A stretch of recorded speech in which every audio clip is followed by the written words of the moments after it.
It's officially spooky season, and one of my favourite things to do to kind of get me in the spirit of Halloween is to read a cozy, spooky book. I usually just talk about and recommend horror films on here, but today I'm going to recommend some horror books and a few thrillers that are just perfect to read this time of the year. These are all books that I have really enjoyed. I've also given them a scare rating, so you can kind of make up your own mind. Maybe you don't want something that's absolutely terrifying that will make you want to sleep with the lights on. Maybe you just want something spooky and that feels kind of seasonal. Obviously, these scare ratings are also just my opinion, so some things may be scarier for other people. But let's just get into it with my first book recommendation, that is The Thicket. Nora and her brother attend a Halloween carnival for the spooky season. They end up getting into an argument and Nora leaves her brother despite him begging her not to leave. Little does she know this is actually the last time she will see her brother alive, as there is a masked killer amongst all of the other masked scare actors. The carnival gets closed down, obviously because of the horrific tragedy, but it does reopen after just a few weeks. Nora decides to go back to the place where she lost her brother to retrace his steps and to try to find some answers. The setting is so perfect for this time of the year because obviously it's set at a Halloween carnival. There's scare mazes, scare actors, all the spooky goodness. There is that slasher element as well, with a killer being on the loose. Noelle Illy is one of my all-time favourite authors. This is probably one of her books that I like the least. Not that I don't like it, I just rated it lower because some of her other books are just much more for me. But I did really enjoy this one, and I do think it is so perfect for this time of the year. If you do read this book and enjoy it, then definitely check out some of her other books. Some of them I've rated really, really high. This one I did still rate high, but some of her other ones are just some of my favourite books. I think for me personally, because I'm not a massive fan of scare events, I absolutely hate scare actors. I can't even go near them, honestly. I'm absolutely terrified, which is hilarious because I love horror, but I just hate being made jump. I hate that kind of whole situation. For scare rating, I would give this one a 1 out of 5. It's not that scary, it's more spooky. Obviously, there is this killer element. If slashers are something that is kind of scary to you, then maybe this would be a little bit higher on the scale. But I think this is a good book for everyone. You don't have to be a massive horror fan. You can just like thrillers or just want to read something spooky and seasonal. My next recommendation is a book called Incidents Around the House by Josh Malerman. A little girl called Bella is visited by a supernatural entity at night called Other Mummy. Other Mummy asks her a question every single night, and that question is, can I go inside your heart? Bella doesn't want to answer, and she doesn't want to say yes because she's very scared of Other Mummy. The entity is becoming frustrated because she wants answers, and Bella knows if she doesn't say yes soon and comply with the entity, then her family will have to pay. As the nights go on, Other Mummy,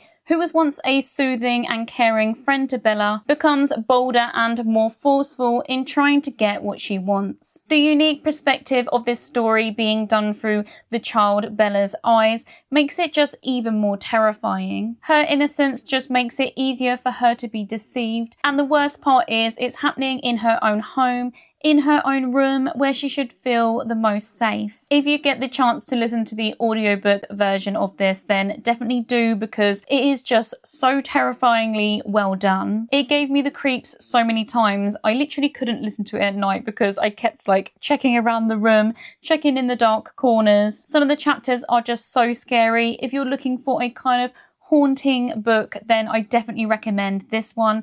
I would give it a scare rating of 4 out of 5. It definitely got to me quite a few times. My next recommendation is The Creeper by A.M. Shine. 2 historical researchers are chosen to help Dr. Sparling with his project on investigating stories surrounding a small Irish village. When the researchers arrive at this village, the townspeople aren't too happy about them being in their space, and they give them the cold shoulder. They refuse to talk to the researchers, all apart from one little girl who fills the researchers in on a story about the Creeper. The Creeper is a sinister humanoid legend who stalks those who know his name. He will visit you at night, and if you so happen to spot him, the next time you see him, he will appear closer. And if you are so unlucky that you see him 3 times, then that will be the last thing that you will do. Each time you see him, he gets closer and closer before he gets you. The researchers are a bit shaken from this story, but they don't believe it because it just sounds like a kind of old wives' tale folk story from the village. They decide to camp on the outskirts of town for the night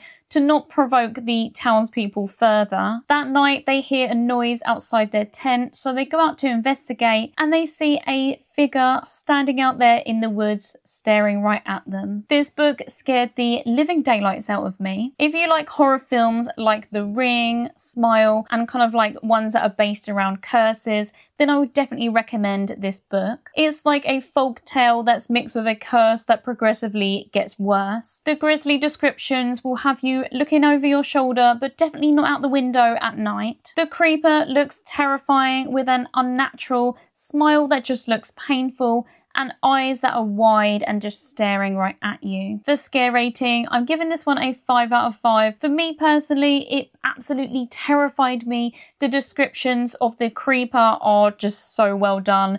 That is truly, truly scary. I think also because it's like a humanoid being, that is definitely something that like scares me the most in horror media. My next recommendation is One by One by Frida McFadden. A group of friends that is made up of 3 couples plan a trip away, but their minibus breaks down quite a bit before they get to their hotel. What they thought would be a relaxing trip ends up being an absolute nightmare when they end up stuck in the middle of nowhere with no phone signal. But this soon becomes the least of their problems when they realise that something or someone is targeting them and killing them one by one. This book reminded me of mystery slasher horror films. It felt very late 2000s to me. Some of the mystery does feel a little bit predictable, but I personally didn't mind at all because this book really has you thinking every possible scenario. You will not want to put this book down. It is super fast paced. There is so much that is going on. This author, Frida McFadden, never fails to get me out of a reading slump. If you're looking for a fast paced thriller that you will probably read in 1 or 2 sittings, then her books are for you. They may not be perfect. They definitely have some plot holes and some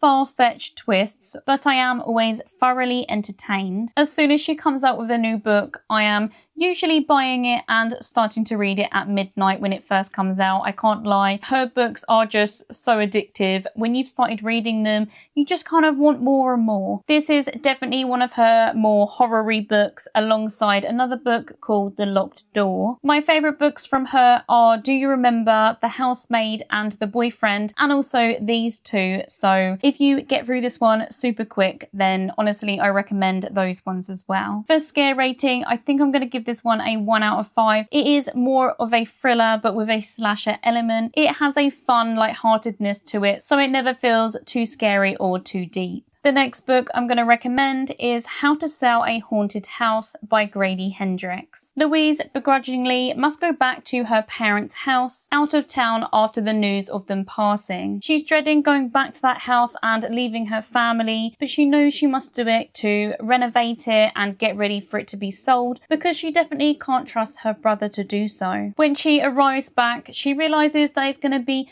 a lot more work than she first anticipated, and she is reminded of her mum's bizarre obsession with puppets and dolls. They begin to sort the house out, but after not too long, they soon regret their choice to even step foot back into that creepy house. This book gave me Child's Play and Evil Dead 2 vibes in the best way possible. I really loved the comedy element because it was so wacky. It reminded me of 80s horror films. It's campy, but it also has some really gory moments. You do have to go into this book being very open to anything. It's not a real life thriller situation. It is much more than that. It's a wild ride that is probably not for everyone, but if you enjoy the things that I have just said, then definitely check this one out. I also do want to note I have read a few Grady Hendrix books, but this is the only one that I really liked, apart from a novella called Ankle Snatchers, which I did also enjoy. But I have also read We Sold Our Souls and The Final Girl Support Group, I think it's called that, and I honestly wasn't a massive fan. I really did want to like them because the premise of those books really intrigued me, but the execution just wasn't for me personally. But I did really enjoy this one, so I'm not going to give up and I will still read some of his other books, but he is very hit and miss for me. For scare rating, I'm going to give this one a 3 out of 5. The comedic element does kind of even out the scares, but there is some real creepiness and also some gory moments that will kind of get under your skin. My next recommendation is another one by Noelle Illy, and that is Grey After Dark. Miley takes a summer job working at a mountain guest lodge. She has bigger athletic plans, so she takes the time between her shifts to train and run. One morning, she goes on her usual run, but something unexpected happens when she is abducted and held at a remote cabin by 2 deranged men. She must devise an escape plan before it's too late. I just had to include another book by Noelle because she is my favourite, and this book is so perfect for horror fans. If you are maybe a fan of early 2000s horror films like Wrong Turn, Wolf Creek, and that kind of thing. This isn't obviously exactly the same, but it is in the same vein in my mind. This was a 5-star read for me. It was exactly what I was hoping for. It does have some disturbing elements and some sad elements as well. It's loosely based off of a true story, which just makes it even more terrifying and tragic. For scare rating, I'm going to give it a 2 out of 5.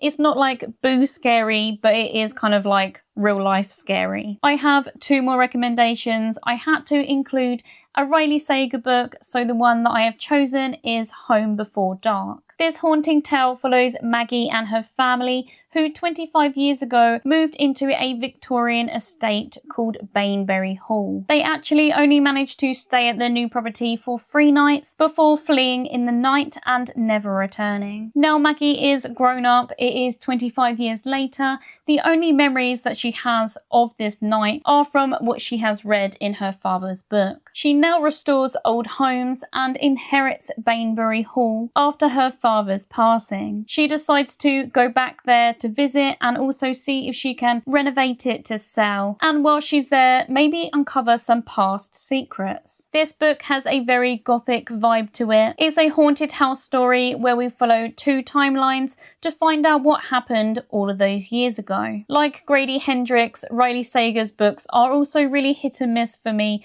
This is one that was a hit. It is so perfect for this time of the year. For scare rating, I would say 2 out of 5. There are definitely some creepy moments, but overall it's just kind of more like fast-paced, thrillery vibes. My last recommendation is Tock by Dean Koontz. Tommy comes home one evening to find something strange on his doorstep, a small rag doll. He brings it inside to examine, but it starts to unravel and grow into something sinister. Its target is set on Tommy. He doesn't know why. All he knows is that he needs to get as far away from it as possible. This book has such a cold, spooky vibe, perfect for rainy days. I think if it was adapted into a film, then it would be very moody and blue looking, very similar to how The Ring looks. Dean Koontz is one of my favourite authors. He has a kind of familiarity with his books that feel really comforting to me. They kind of all feel like they're set in the same universe, and a lot of the characters have similar qualities. If you're anything like me and sometimes struggle starting a new book once you've just finished another one, then maybe give Dean Koontz's books a try, because they kind of do have the same vibe. It's kind of almost like you are continuing, even though they're different stories. I feel the same way about Frida McFadden, which is why I find her books so comforting. The majority of her books are from a woman's perspective, and in my head it's kind of like all the same character, but like in different scenarios. This may sound strange to some, but I do find comfort in it. Dean Koontz's stories can be really scary, but they also have this fun, entertaining lightheartedness to them, with comedy sprinkled in. This one is a super fun and creepy creature feature on the run. For scare rating, I think I'm going to give this one a 3 out of 5. There are definitely some really creepy moments, some great descriptions of the creature, but there is also a comedy element and a lightheartedness to it. So they're all the books that I'm going to recommend today. Do let me know if you have any favourite books to read around this time of the year, because I'm always looking for more. As always, thank you so much for being here and supporting my channel, and I'll see you again in another video very soon.